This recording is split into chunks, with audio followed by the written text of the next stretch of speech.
I do love this.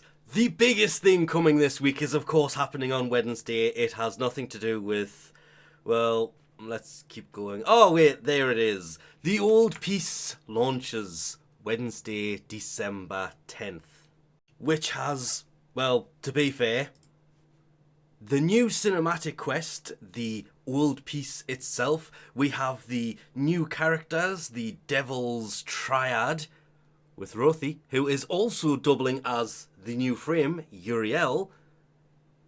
Two new game modes, the Parita Rebellion, where you do a lot of memory recalling, and this image, which is for Descendia, where you descend through 20 floors of chaos to get to the rewards on the bottom level. Uriel's parts will of course be dropping from within that. I'm just wondering, there's Uriel there. I was actually wondering if there was an image of Uriel on this page, but the quest looks like it's going to be a ton of fun. There's Uriel again. Because this quest is going to be it's a cinematic quest, but don't forget, it is a flashback quest. So let's just move on. Because Gyre Prime is also a part of this update, so technically 2 new frames-ish. With the Ultinox Prime, yes. And there it is, the Kestrel Prime.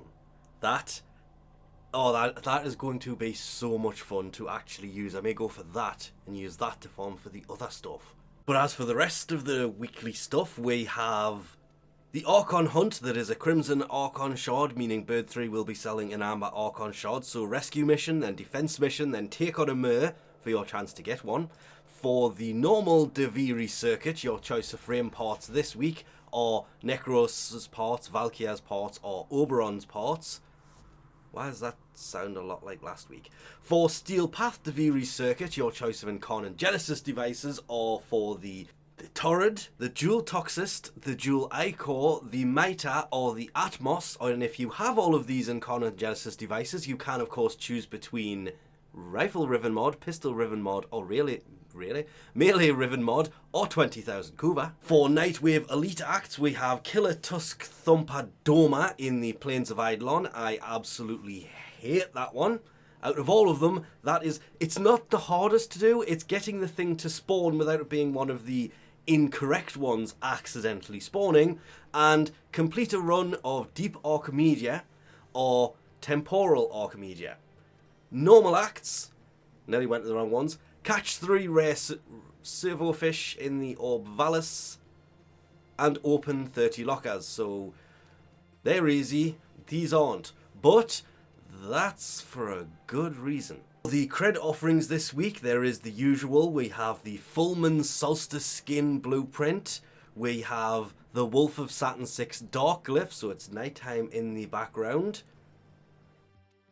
Noko's alternate helmet does actually look really good for Noko, and it is great that at the time this reset actually happened, all of the frames helmets are in here, because on Wednesday, yeah, Uriel's won't be. Not yet, not until it resets. Probably volume 11, which I think they should update it and add it, yes. Prior to update, or whatever update that is going to be. There is the Archaplasmo Solstice Skin Blueprint, the Horus Polearm Skin. Do like the fact they've added some of these things in here, but they are kind of weird at the same time.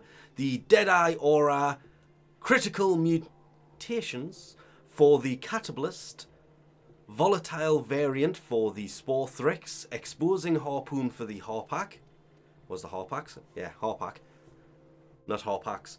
Precision Strike for the Tonkor, Infested Impedance Aura, actually not really a great deal of aura choices this week. Napalm Grenades for the Penta, we have the Fragor Brock Skin Blueprint, Cindo Manticore Skin Blueprint, the Nightwave Ornament Landing Craft Decoration, the Blueprint to build the actual Jaw Sword, or the Pangolin Sword, the Plinks Shock Camo Skin Blueprint, the Eidolon Ephemera.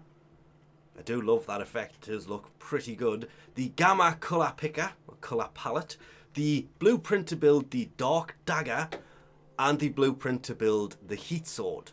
There is Recharge Barrier Augment for Volt, Ambush Optics for the Rubicore, Brainstorm for the Grakata, and the Saturn 6 shoulder plates. They look good on heavier frames. Still on our store this week as we expected. It is.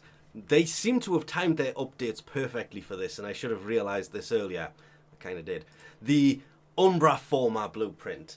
This is great, and the fact this comes out at the same time as an update, you'd think they were doing this on purpose. This is what you should be saving your Steel Essence for, because the Umbra Forma blueprint, this is the only way to get it. There's no other way to get it outside of special alerts that Digital Extreme sometimes run to hopefully get a built one. This is possibly the second rarest thing in Warframe. Deep Archimedea this week. Disruption, where 2 Necromech Demolishers will attack any conduit but their health is reduced, and slow-moving Immortal Duviri Limnus drain health and energy from allies who get too close, followed by Survival, where the life support towers only activate after 20 enemies have been killed within a 15-meter radius of them, and Guardian Xmas units may be encountered, including Guardian Xmas Necromechs. And ending with Assassination, remembering these all have to be done basically in one mission.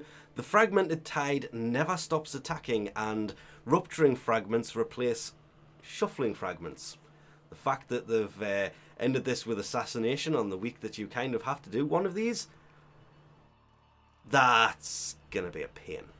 Temporal Archimedea may be the way to go for Nightwave, because Hellscrub against the Techrot, where the entire region deals toxin damage over time, increasing the longer players remain.